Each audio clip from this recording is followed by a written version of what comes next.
What if we're about to hit a golden age of live music? So here's the problem. Right now, despite being connected more than ever before, despite having 24 access to each other, to information, to the world's your oyster in terms of entertainment, we're more disconnected as people, as a community, as a society than ever before. Okay, we've got AI coming in. People are becoming friends with ChatGPT instead of real people, having conversations about their problems with AI and working with AI instead of people. We're having a lack of real communication between two people. And it's not even to say that those tools aren't helpful, but there is a gap. There is a big gap forming, and that is widening between real human connection going on. We've got more fake news and propaganda than ever before. And we're now getting to a stage where how do we believe anything we see or hear on the internet is real anymore? How do you even know this is me? I've seen some AI models of, there's companies out there that you can pay to clone you so that literally your AI double can make the content for you instead of you. Crazy time we live in, but that's the world that we are in right now. And what's interesting is how the humanity is kicking back with this. Okay, because overall we're just in a massive state of distrust. Distrust with each other, distrust with online, distrust with what we read, distrust with information. Yeah, just a massive state of distrust. You know, and then the people we do care about and love, how many of those do we feel we've had that interaction because we've had a call or a FaceTime, and but we've not actually met up in person? How many times have maybe we had that call or even a text rather than actually going to see that person? And yeah, it's amazing technology to keep in touch with family and friends when you are halfway across the world, when you're not nearby, when all of that stuff happens. So it's got its positives, but what's becoming the norm is to not have a real human person to person in the same room connection. You know, we've had 2 years of lockdowns and we are seeing the effects of these lockdowns. You know, people are losing the same skill sets of being able to communicate and work together, and I guess even just motivation to push forward that they can achieve things and they can do things, because you've got certain groups of people, certain years of people that haven't even had to do their exams, which however you view it, whether that's a positive or not, that it really depends where you were on that spectrum. Some people got better grades than predicted. Some people didn't get a chance to increase their grades or do better because they didn't get a chance to take the test. However you feel about education, that's a crazy situation. You know, people are sick of cheap connection. We got cheap entertainment, we're in constant stealing and hacking of our attention. You know, just everything is easy to get, it's easily accessible. And we've now we're growing this chasm for real in-person connection. And you're seeing this, you're starting to see this crave for realness, for analog, for less just ADD stimulating stuff. You know, notebooks are back. I made some notes to try and keep on topic using a notebook, which is what I'm looking down at here. You know, we got dumb phones are coming back. Some people are downgrading their phone or taking social media and other apps off their phone, turning their phone into grayscale, turning off notifications. You know, people are going back. We've got new governments in power. Whatever that means, there's a lot of change going on. So I guess the big question now is then, okay, I've said all of this, but what does this have to do with live music?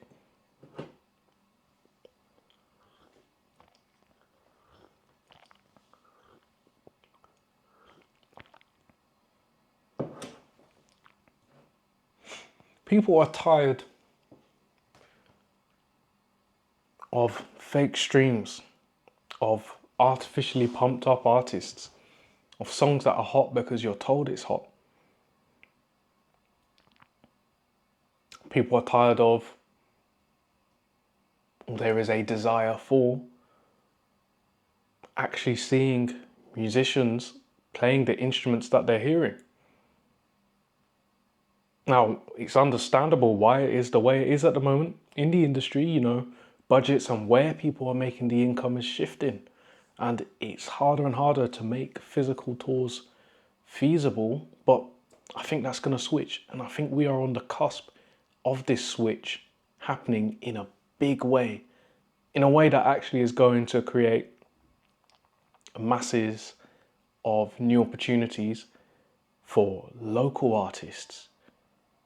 Local artists who might have an online audience and an online world, but actually in their couple towns within 20 miles of where they are, actually they're fully booked because there are enough cool restaurants, residency venues, bars that will host them, because they know that they can get 100 people to turn up at a venue and get paid handsomely for it.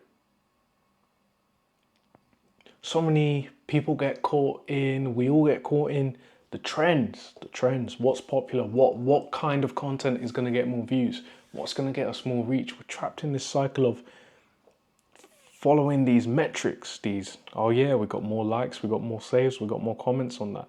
And they're useful, but they're not everything. You know, I think we've reached a point where the audience is also aware of all of this. And they know that you're trying to get the likes and views, and they can feel when people are trying to get likes and views versus what's authentic to them and what's authentic to their content, what's authentic to their real artistry, or your real artistry, and what you're trying to do with that. They can feel that. And I believe the real fan bases that are going to fund a career, fund a lifestyle, they're going to come from people that understand the authentic you, or at least the authentic artist of you. They don't need to know your whole life, but they need to know that the art that you're making is the art that you want to make, and that you're not making that art because you think that's what you should make. We live in a time where there's a lot of artists that could be switched out for another artist and are switched out for another artist with maybe similar or same writers and labels to be the next big thing, the next face to kind of fit a certain bill. And I think people are tired of that. There's going to be an audience for it, but as a whole, there is a bubbling under the waters. Now, what do I have? Why should you even care about my opinion in this, or where do I even stand on this? You know, why can I talk on this? I've been a traveling musician, a working musician. I've worked with some big names in the UK. You know, I've toured with Emily Sandé. I've done a few bits. Well, I did a gig video show thing for Perry Edwards, and had some cool stuff. Like, I've been working with CBeebies, which is a kids TV program here in the UK for the last 7 years or so. Got to do Paralympics, and then do a lot in the corporate world too. So destination weddings for large companies, events for large companies, and then I had a couple years in the West End. Now, theatre was the first wake-up call for me that there's probably going to be a live resurgence. You know, we got into that just after all the lockdowns, and people would come up crying, and our show was simple. And I say that as no disrespect to the show, but essentially the show doesn't have a plot line, right? It's 9 guys singing and playing songs in a pub, and some free beer was given out. That's essentially the show. It's obviously more than that, and you know, it's a great show and people love it, but what was overwhelming was how people will come up after and say how much they've missed live. They've missed people singing live. And how often do you see like 9 people singing live on a stage? It doesn't happen much. Being in a room with 9 voices singing, and then you've actually got some real instruments playing out there to you too. That you can see this doesn't happen a lot anymore. You know, and we're talking bigger than open mics. Not that there's anything wrong with open mics, and to be honest, open mics are one of the few places that are still holding that thought and space for, I guess, authentic music. But the one issue with open mics is,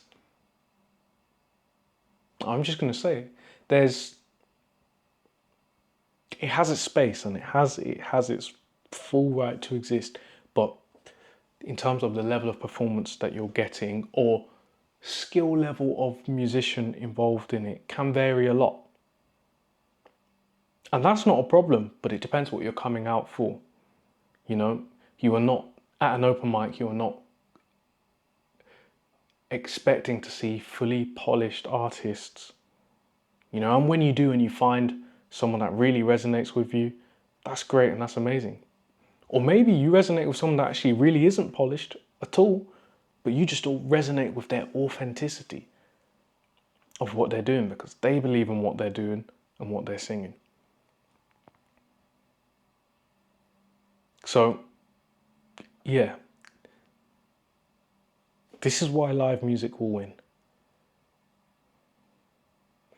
We're at a really weird time with the ability to become a musician, become an artist, become a creator of anything really, where we live in a time where we all have access to the technology to build our own audience. And we can reach global. I got you guys watching. You guys are watching from all over. I'm here in the UK. A large portion of my audience, you guys are based in the US. I got some of you here in the UK, some in Germany, some in Japan, some out in Nigeria, Ghana, like all over. This was not, when you actually just sit and think about how this was not possible before. If you wanted to reach someone outside of your town, you had to drive there and then find a place to perform and do that. You know, it wasn't accessible to you. If you wanted your music to be heard by thousands or even, let's say thousands, because you could still get it heard by hundreds if you got the right venues, local venues, you know, or a big town event, you could still have that happen. But like if you wanted your music heard by thousands and more, like across the country, you needed to be on radio. Or you needed your music recorded on a vinyl or CD and put in record stores. And then hope that other people stumble across it to hear it. Only way to get on radio back, well, I was going to say 30 years ago, but it's more than that now, really. But yeah, the only way to get anywhere near that was you had to be signed to a label. There were very clear gatekeepers. And there were certain thresholds that you were not passing as an unsigned artist. Like you needed the backing before. You don't need the backing now. So with commoditized access to being able to build this, obviously floods in a load of competition and floods in a load of noise. So arguably now being seen, building your audience is arguably harder. The pie for attention is split up more ways, and you might have to work harder than before if you manage to get as a signed artist to develop and build your share of the pie. But it's much more doable now. Like maybe it's harder to become a 7-figure artist than 40 years ago. People used to come off tours, musicians used to come off tours, musicians for the artists used to come off tours and be able to do a lot of their income off the back of it. But we're now at a point where actually there's a whole world for a lot of artists to be able to earn 30,000, 40,000, 50,000, maybe even touching those 6 figures just as an artist through an online audience, but building the online audience, but then actually working in live to build the community. So what I'm seeing, the way I think this is going to really work for people moving forward, and I'm going to try it out myself. I'm not quite going down the artist route yet, but we're working on things. It's to build the online audience and build the in-person community.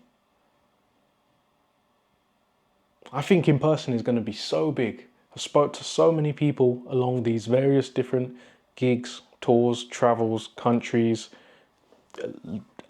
major artist work, small artist work, theatre work, kids TV. People love live and it's increasing. Neighbour's dog. This is why I don't always do these videos. Also, we're now at a point where the older demographic, and sorry, I don't mean to throw any flames at all, let's say 40 plus, 50 plus, they're on social media now. You guys are watching this. I see it in my demographics, and I love you guys for hanging with me and watching and listening to the foolish wisdom of a young man stepping on his journey and documenting this process. But you guys are on socials now. Like, that's normal for you. It's normal for you to be having those conversations, those calls on WhatsApp, on Facebook, on Instagram, on YouTube. 10 years ago, this wasn't a thing. And 10 years ago, maybe some of you watching now can remember laughing at conversations about the idea of why are these people watching these videos on their phone, or I would never get a YouTube profile. Why on earth would I do that? That's for the grandkids. These were real conversations, and yet we're here now. So I actually believe there's going to be, over the next 2 to 5 years, we're going to get a load of 40 plus artists breaking. Think about it. There are plenty of people who are 40 plus who have amazing voices or talents on an instrument. Maybe they even had a bit of a career back in the day, but they were blocked by the gatekeepers. Now the gatekeepers can't stop you. So now you can go out and build an audience, and you could do that. And the best thing about that group is, for the most part, they're the ones with access to cash, or certainly more cash. They've had more time to build certain stuff and maybe could take advantage of other situations. But as a whole, that audience has more access to funds, to fund artists, to fund each other. So I was having this conversation with another tutor actually, and he was older than myself, and he was kind of having a conversation of, I'm probably aging out, not me, him, aging out of doing more of like the pop gigs and that world of things. But I was saying, man, there's going to be breaking 50-year-old artists in the next 2 to 5 years that are going to be hitting the top charts. And they're going to be touring. If they're up for it, they're going to be touring, they're going to be traveling, they're going to be playing, and they're going to not want, most likely, 19, 20-year-old whippersnappers backing them in the band. They want people who lived through the same music as them and understand what they're working with, and the kind of visions and conversations that they have, to be playing with them and playing for them. So I actually think this is going to be a golden era for live music again. We don't have someone to now tell us the same way what should be popular. We have the tools to discover that for ourselves. So it's such an interesting time. Like, me personally, I'm digging in, but also getting involved to see what's going to happen. So yeah, build audience online, build real community in person. Are people just craving realness now? They're craving realness and they're craving authenticity. Okay? People want to see the instruments that they're hearing. This is what we're going. I'm supposed to be working with an artist just now. I went and did the audition and got the audition for that, but details haven't come through yet. So I'll hold off talking about it too much, but you guys will know as soon as I do, and I'll be able to take you through behind the scenes. And this artist, he's really cool. He's got a 50s vibe to him. He's like got a bit of a Elvis, but also kind of northern soul root to him. And one of the first things they said in the audition was, this isn't about nailing the kind of tracked part. This is about you guys playing and it being authentic and being you. We want you guys to bring it as a band. It's not supposed to be the same every night. We want every night you come to this artist show, it's gonna be a different experience. It's gonna feel slightly different and it's gonna sound slightly different. And I'm like, this is awesome. This is a gig I want to get on board with. So I'm really excited for that project. And based on their social media and the comments I'm seeing, because I like to go through and see what people are saying and what the kind of vibe is, like they're really up for this. People are really up for live gigs, music played by real instruments, with real musicians on stage at the time, because I'm sure many of you know as well, there's been the trend largely for budget reasons. It's true and a good excuse all at the same time, where artists will go on tour with two musicians and there's a whole lot of stuff on track, and it's quite a disengaging experience, can be, for the audience. Not in the same way as actually what you go and hear. Everything you hear is happening live. I think this is going to be a really interesting shift moving forward, and is going to be a breakaway for a lot of artists that maybe will help them separate and stand out from a lot of the crowd. And it's like no amount of track can replace the in-room energy and feel and pushing of air of real instruments. It isn't the same. It can still add a lot to it, but it is not the same. Me and my wife, we went to see it's one of those like candlelit string quartet gigs, and I used to be involved in a little bit of like brass band back in the day, and there's something about hearing the actual sound of instruments and seeing the people play it live that is just it is not remotely the same as sticking a playlist on Spotify. And this is most people's experience of music today. There's actually, if we want to go there are, well, let me talk about here anyway. There's a lot less places for an exposure for people to hear real music, real instruments play. Where do you, if you're not going to a kind of larger church with an instrument set up, where are you hearing people play live music that you don't have to pay £50 a ticket for? Maybe the open mic at the Jam at a local pub, which is great, but there also becomes a little bit of a ceiling with that too, that doesn't always inspire the same way, or has a very limited scope of the type of music that person can hear and be exposed to. This is a really different game situation right now. And it's one of the reasons I believe people don't want to learn instruments anymore, children. And I can't say I blame them, because why would they want to learn something they never see anyone play, or never see anyone play really, really well? You know, and that's not a shot at other things, but that's that most people don't experience live music at a high level, or even experience live music at all. You know, it just doesn't here in the UK anyway. Let me talk for the UK because I know that much, and I'm sure people will come in the comments and say different. But let's be real.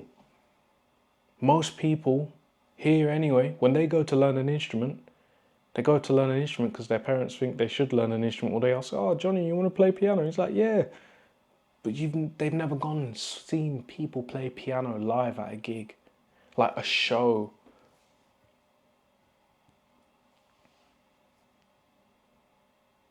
Maybe they've seen people in church and that's sparked something, or they've seen people at the open mics at the pub and that sparked something. And maybe you're at a place where actually there is a great circuit for that, which is great, but it's not the majority of people.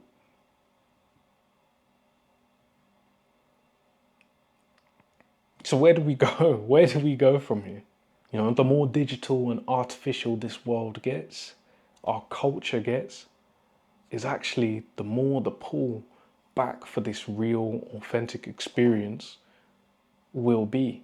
You know, it's like the pendulum is swinging so far this way with automation, AI, efficiency. Look, AI plugins are going to be better than most musicians. 99% of musicians, they're going to be technically superior. What's going to come out? Drummers, bass players, they'll play stuff that is technically perfect. It will be perfect music. But people want to hear a bit of the mistakes. They want to hear the realness. I think there will be AI bands and AI pop stars, but they'll make a lot of money for someone. But people will all, maybe not everyone, but a large enough portion of people will always come back and crave the realness, and there'll be something about it that people will always want to recognize and see. You know, as humans, we have that creative element, and that's always going to be a factor. So no matter how good and technical and perfect all the digital stuff goes, we're going to crave coming back and seeing, wow, someone has actually devoted their time to build this skill set. And the sound of that person can make that sound is great. Even if the digital side gets far better than what we can do human-wise. So how can we how can we prepare? How am I preparing? I meet more musicians in person, and something I'm focusing on strongly for this new year is playing more with more musicians in person. Like outside of gigs. Outside of gigs, just actually cool, let's play. Come, let's hang, let's play. Let's play through some songs, let's play through some standards, let's just play like in person, not back and forth through multiple takes. You know, it's just what comes out, and this is it. This is the authentic musicianship right there, and I think that is what will pop in the next 2 years. That sort of thing, because that's hard, and that takes consistency, and that it's a real. It's easy to hide the camera with social media. However many takes you take, you can put up the best one and cut out all the mistakes. It's one of the reasons I started my practice series, which I will be getting back to, is to have I don't like there's a certain feeling of inauthenticness by just having these perfectly processed videos, and it doesn't inspire me musically, but it's what people watch. Not the only reason, but you know, the content is going to change up. We're going a lot more authentic, a lot more collaborative. That's it too, man. It's like music is more than just playing for yourself in your room, and that's great if that's what you want to do, but like, it's such an amazing tool. Like, why are we not using it together more in a community sense? Community stuff doesn't really happen much anymore. You know, we lost community clubs. You know, football teams kind of are still about. That's more of a thing that's still kicking about. But yeah, man. And then jam nights have become a thing where now it's a chance for you to show your chops and try and show who you are and that you're about, and it's become a way to try and get work over just coming to play. So yeah, I'm personally going to be pushing for more collaboration, maybe even some more in-person events, jams, but actual jams for musicians that just want to play and not put on a show. Because we actually build that musical community, and off the back of that, so many new projects might start. Excuse me.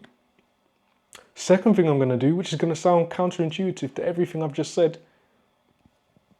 is double down on social media content. I feel like this is such a golden era right now to double down on content. It's kind of been around long enough now for people to get the idea. People know they should be doing it. People know they should be doing that. But to actually double down now on that consistency, just being a real person on the platform. And that you guys get to know me, I get to know you guys. And this is just a real journey. This is a real situation. And I will have proof, documentation to see how far off or accurate these predictions are. And to see how close or how wildly wrong it was. You know? But let me give you a quick game for networking. What you do is you double down on your social content. You go out to in-person events, you meet everyone, and you ask where you can follow them to keep up with what they're doing. You know, you're asking about them, finding about what they're up to, what sort of stuff they do, and you find out, oh, where can I keep in touch or sort of see more about what you're doing. You follow them there. Chances are, if you've had a good interaction, you follow them, engage, drop them a message, say, hey, it was great meeting you the other day. And they'll probably follow you back. Maybe they don't. Oh well, but more likely than not, you'll certainly get a large number of them who will. Now you've opened up an avenue for them to constantly see what you're doing. They can see your posts because you're posting regularly. They're going to see that if you're doing this regularly and consistently and build a strategy, that maybe you're doing a local gig, and maybe one of the days they decide to come down. You know, and this is how we can gradually build that community element of things and actually build more of a community aspect together too. Something I've been thinking about for a while is that actually we have, as a whole here in the UK, lost an element of what community even is and the power of that. You know, it's like when crime goes up, all of that happens. When the community polices the community, people don't want to do that because they know who they're robbing. And everyone knows who it is, and then people hold each other accountable. But when you live in a place of strangers and no one works together and everyone is so scared of each other that no one works together for, the benefit of each other, it's a lose-lose situation. So this is why I make the notes, because I go off on tangents. But the long story short is, I believe there's going to be a live music revolution over the next 2 to 5 years. And interestingly enough, we're in very unstable times, supposedly, politically, ideologically. Whenever this happens, whenever there's big transitions or talk of transitions and this sort of thing, music tends to carry that story.